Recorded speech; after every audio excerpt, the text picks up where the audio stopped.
जय श्री कृष्णा, राधे राधे। आप सभी को मकर संक्रांति की हार्दिक शुभकामनाएं। दोस्तों, आज हम आपके लिए लेके आए हैं मकर संक्रांति पर सुनी जाने वाली धर्मराज की कथा। इससे पहले यदि अभी तक आपने हमारे चैनल को सब्सक्राइब नहीं किया है तो प्लीज़ हमारे चैनल को सब्सक्राइब करें और हमें सपोर्ट करें। धर्मराज की कथा सुनने वाले को यमलोक के मार्ग में कोई भी कष्ट नहीं होता है, उन्हें शीघ्र ही स्वर्ग तथा मोक्ष प्राप्त होता है। तो आइए शुरू करते हैं धर्मराज जी की कथा। एक समय की बात है, नैमिषारण्य में सहस्रों सौनकादि ऋषिगण परम श्रद्धा के साथ पुराणों के मर्मज्ञ सूत जी महाराज से कहने लगे, भगवान, हम आपसे धर्मराज की कथा, उसका विधान तथा महात्मा सुनना चाहते हैं, सो कृपा करके यह सुनाइए। सूत जी बोले, हे ऋषियों, आप लोगों ने मनुष्य के कल्याण की कामना से यह पूछा है, अतः आज मैं आप लोगों को धर्मराज की कथा सुनाता हूँ।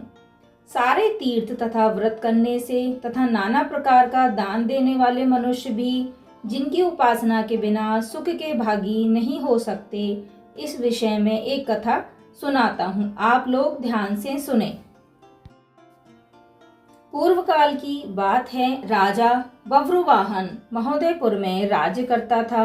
वह बड़ा दयालु, धार्मिक तथा गौ ब्राह्मण और अतिथियों का पूजक था। उसके राज्य में हरिदास नाम का एक महाविद्वान ब्राह्मण रहता था।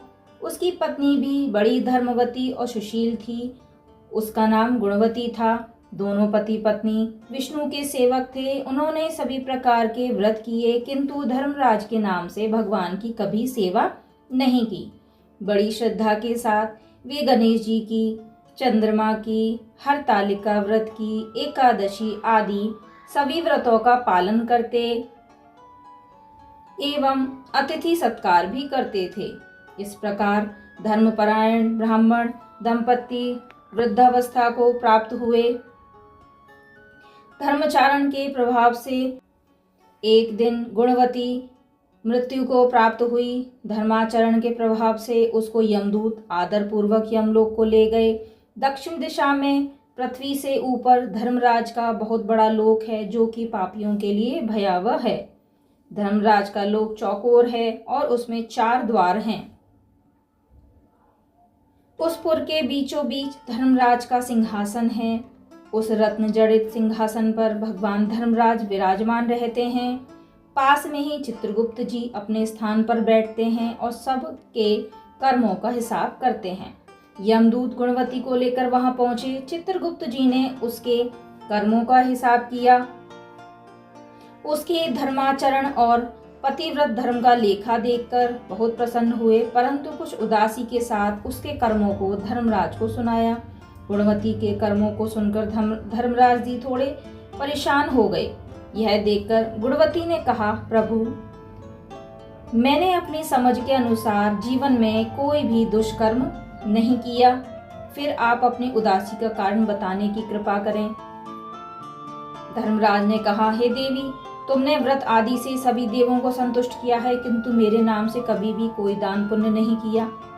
यह सुनकर गुणवती ने कहा, हे धर्मराज, मेरा अपराध क्षमा करें, मैं आपकी उपासना नहीं जानती थी।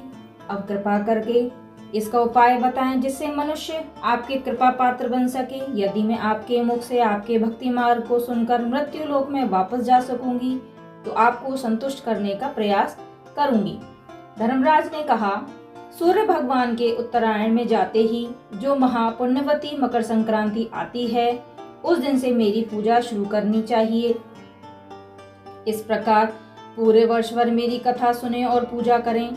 इसमें कभी नागा नहीं करनी चाहिए। आपातकाल आने पर जो भी मेरे धर्म के इन 10 अंगों का पालन करेगा, धृति, यथा, लाभ, संतोष, क्षमा, यम नियम, द्वारा मन को वश में करना, किसी की वस्तु को न चुराना, मन से पर स्त्री पर पुरुषों से बचना, यानी मन शुद्धि और शारीरिक शुद्धि रखना, इंद्रियों को वश में रखना, बुद्धि की पवित्रता यानी मन में बुरे विचार न आने देना, शास्त्र विद्या का स्वाध्याय यानी पूजा पाठ, कथा श्रवण या व्रत करना और तदनुसार दान पुण्य करना, सत्य बोलना, सत्यता का व्यवहार करना, क्रोध न करना, ये धर्म के 10 लक्षण हैं और मेरी कथा को नियम से सुनना या सुनाना। यथाशक्ति दान पुण्य और परोपकार के कार्य करता रहे। वर्ष भर बाद जब मकर संक्रांति आए तो इस व्रत का उद्यापन कर दे। यथाशक्ति सोने अथवा चांदी की मूर्ति बनवाकर ब्राह्मणों के द्वारा विधि विधान से प्राण प्रतिष्ठा कर षडोपचार से पूजा एवं हवन करे। मेरे साथ चित्रगुप्त जी की भी पूजा करे। काले तिल के लड्डुओं का भोग लगाए। ब्राह्मणों को भोजन कराए। बांस की टोकरी में 5 सेर धान या ज्वार रखकर ब्राह्मणों को दान दे। स्वर्ग प्राप्ति के लिए स्वर्ण का दान करें। इसके अलावा शैया गद्दा तकिया रजाई कंबल पादुकाएं बांस की लकड़ी लोटा डोर 5 वस्त्र 5 कपड़े भी दान में देने चाहिए। यदि सामर्थ्य हो तो मेरे निमित्त श्वेत या लाल और चित्रगुप्त जी के निमित्त काली गाय दान में दें। धर्मराज की बातें सुनकर गुणवती ने विनती की, हे प्रभु मुझे फिर से मृत्युलोक में जाने दें जिससे मैं आपके व्रत को करूं और इस व्रत का प्रसार भी लोगों के बीच कर सकूं। धर्मराज जी ने इसके लिए सहमति दे दी। सहमति देते ही गुणवती के शरीर में जान आ गई। उसके पुत्रादि बड़े प्रसन्न हुए। उसने सभी बातें अपने पति को बताई। मकर संक्रांति आते ही दोनों ब्राह्मण दंपत्ति ने धर्मराज के निमित्त व्रत शुरू किया। 1 वर्ष के बाद इस व्रत का उद्यापन किया। इस व्रत के प्रभाव से उसे स्वर्ग की प्राप्ति हुई। सूत जी ने सौनकदे ऋषियों से कहा, हे ऋषियों, जिस घर में स्त्री या पुरुष इस धर्मराज की कथा को श्रद्धा पूर्वक प्रतिदिन पढ़ता व सुनता है वे दुखों से मुक्त हो जाता है। इसमें कुछ भी संशय की बात नहीं है। धर्मराज की कथा सुनने वाले को यमलोक के मार्ग में भी कोई कष्ट नहीं होता। उन्हें शीघ्र ही स्वर्ग तथा मोक्ष की प्राप्ति होती है। थी मकर संक्रांति के उपलक्ष्य में सुनी जाने वाली धर्मराज जी की कथा। यदि ये कथा आपको पसंद आई हो तो अपने फैमिली फ्रेंड्स के साथ ज़रूर शेयर करें और हाँ, हमें सब्सक्राइब करना ना भूलें। मैं मिलती हूँ आपको अगली वीडियो में। तब तक के लिए राधे राधे।